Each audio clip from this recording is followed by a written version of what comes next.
नमस्कार दोस्तों, आज मैं आप सभी को बताने वाला हूं कि हमारे देश के एक महत्वपूर्ण शख्सियत के बारे में। उनका नाम है अरविंद केजरीवाल। जी हाँ दोस्तों, आपने सही सुना, इनका नाम है अरविंद केजरीवाल। और वर्तमान में इनकी दो राज्यों में सरकार है। एक तो पंजाब और दिल्ली। हालांकि दिल्ली को अर्ध राज्य का दर्जा प्राप्त है, पूर्ण राज्य का दर्जा प्राप्त नहीं है, लेकिन अरविंद केजरीवाल के नेतृत्व में दिल्ली को पूर्ण राज्य बनाने की मांग चल रही है। हालांकि सबसे पहले अरविंद केजरीवाल दिल्ली में ही सत्ता में आए थे 2015 में, और भारी बहुमत के साथ दिल्ली में शासन में आए थे। तो चलिए दोस्तों, इनके थोड़े राजनीतिक सफ़र के बारे में बात करते हैं। जहाँ तक इनके बारे में मुझे मालूम है, इनकी इनकी वाइफ हैं, इनके फैमिली में इनकी वाइफ है, इनका एक बेटा है और इनके माता पिता हैं। ये पहले एक नॉर्मल से फ्लैट में रहते थे, अब हालांकि बहुत आलीशान घर बनवा लिया है इन्होंने, अरविंद केजरीवाल जी ने, सरकारी आवास को। उस पर भी बहुत बवाल हुआ था। न्यूज़ पर तो बाकायदा शीश महल कहकर उनकी पार्टी को ट्रोल किया जा रहा था। तो दोस्तों, मैं बात कर रहा था अरविंद केजरीवाल जी का।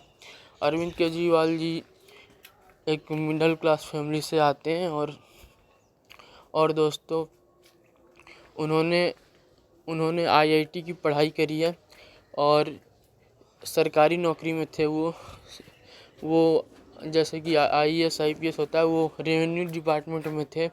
जिसके बाद उन्होंने रेवेन्यू डिपार्टमेंट छोड़कर 2012 में अपनी खुद की पॉलिटिकल पार्टी बनाई, जिसका नाम रखा आम आदमी पार्टी।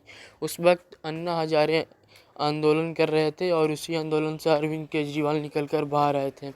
अन्ना हजारे एक तरीके से अरविंद केजरीवाल के राजनीतिक गुरु हैं। तो दोस्तों, जब 2012 में इन्होंने अपनी खुद की पार्टी बनाई, इसमें शामिल थे दोस्तों मनीष सिसोदिया, आतिशी, आपने कुमार विश्वास का नाम सुना ही होगा, जिन्होंने आम आदमी पार्टी को छोड़ दिया किन्हीं वजहों से, और आशुतोष जी, जो कि टीवी पर कभी कभी राजनीतिक विश्लेषक के तौर पर अब आते हैं, उन्होंने भी मिलकर इस पार्टी की, आम आदमी पार्टी की स्थापना की थी, और इसमें मुखिया थे अरविंद केजरीवाल। इसके बाद अरविंद केजरीवाल जी ने 2014 में बनारस से चुनाव लड़ा, जहां से प्रधानमंत्री मोदी पहली बार 2014 का लोकसभा इलेक्शन लड़ रहे थे। पर अरविंद केजरीवाल जी को बहुत ही एक तरीके से कह सकते हैं कि शर्मनाक हार मिली। शर्मनाक नहीं कह सकते, क्योंकि नरेंद्र मोदी जी एक बड़े नेता हैं और अरविंद केजरीवाल अभी नए नए राजनीति में आए ही थे। तो उस वक्त दोस्तों अरविंद केजरीवाल जी ने चुनाव लड़ा मोदी जी के खिलाफ 2014 में और हार गए। उसके बाद उन्होंने चुनाव लड़ा दोस्तों दिल्ली में, और तकरीबन 67 या फिर तकरीबन 7, जहाँ तक मेरे को मालूम है, पहली बार 2015 में 62 सीटों के साथ उन्होंने अपनी सरकार बनाई थी, और 2020 में 67 सीटों के साथ अपनी सरकार बनाई है। और अब ये तीसरी टर्म होगा यदि वो 2025 का चुनाव दिल्ली में जीत जाते हैं। दोस्तों, अब मैं आपको यहाँ पर बता दूं कि 2015 से पहले हालांकि अरविंद केजरीवाल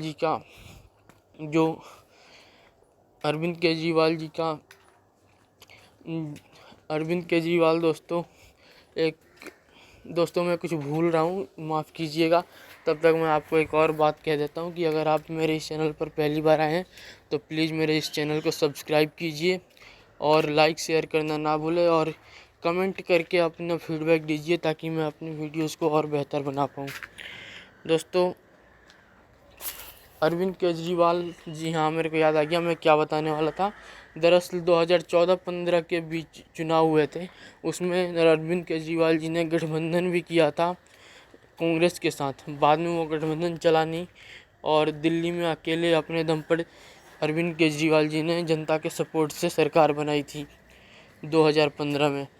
और अब तक अरविंद केजरीवाल जी 10 साल से मुख्यमंत्री हैं दिल्ली के। 10 साल से ज़्यादा हो गए। हालांकि उनके ऊपर कई आरोप भी लगते हैं भ्रष्टाचार के। आपने शराब लीकर केस सुना होगा, जिसमें कि बीआरएस, जो कि पहले टीआरएस थी, उनकी अध्यक्ष की बेटी और मनीष सिसोदिया, और इसी मामले में अरविंद केजरीवाल को भी जेल जाना पड़ा था। हालांकि अब वो सभी बेल पर हैं। तो दोस्तों, अरविंद केजरीवाल जी ने अपना वर्चस्व बढ़ाते हुए पंजाब में भी सरकार बनाई। और दोस्तों, पिछली दफ़े या फिर शायद हाल फिलहाल में ही एमसीडी में, जो कि बीजेपी मजबूत थी, उससे भी बाहर कर दिया अपने जनता के सपोर्ट से। और अब एमसीडी में भी केजरीवाल जी का ही शासन है। और दोस्तों, मैं आपको एक चीज़ बता दूं कि भले ही अरविंद केजरीवाल मुख्यमंत्री के तौर पर दिल्ली में सब पर भारी पड़ते हैं, लेकिन वही बात है, यदि प्रधानमंत्री की बात की जाए तो बीजेपी सातों की सातों सीट दिल्ली की जीतने में कामयाब रहती है। और हर बार ऐसा हुआ है। 2014, 2019 और ये 2024 में भी दिल्ली की सातों सीट बीजेपी को ही गई हैं। तो आप सोच सकते हैं कि जनता भी कितनी समझदार है, जो जिस हिसाब से जनता को बेहतर लगता है वो उसको ऊपर उठाते हैं। हालांकि अरविंद केजरीवाल का विज़न जो माना जाता है कि उनकी इच्छा प्रधानमंत्री बनने की है, अब उनकी इच्छा पूरी होगी कि नहीं होगी ये तो वक्त बताएगा। और दोस्तों, अब मैं अपनी इस वीडियो को यहाँ पर समाप्त करता हूँ, क्योंकि मैंने आपको अरविंद केजरीवाल जी का राजनीतिक सफ़र बता दिया। और ये भी जाते जाते बता देता हूँ कि मोदी जी और अरविंद केजरीवाल में दिल्ली को लेकर हमेशा प्रतिद्वंदिता चलती रहती है और आगे भी चलेगी। और दोस्तों, आम आदमी पार्टी यानी कि अरविंद केजरीवाल जी अब इंडिया गठबंधन का हिस्सा हैं, जो कि एक मजबूत विपक्ष के तौर पर उभर रहा है। और वो एनडीए और बीजेपी को चुनौती देने के लिए पंजाब और दिल्ली में खड़े हैं।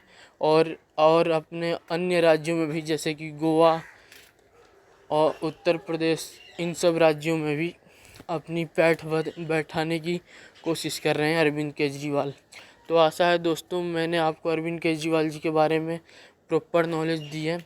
और यदि आपको मेरी ये वीडियो पसंद आई तो प्लीज़ मेरे इस चैनल को सब्सक्राइब कीजिए, लाइक शेयर करना ना भूलें, और अपना कमेंट कर अपना फीडबैक दें मेरे को।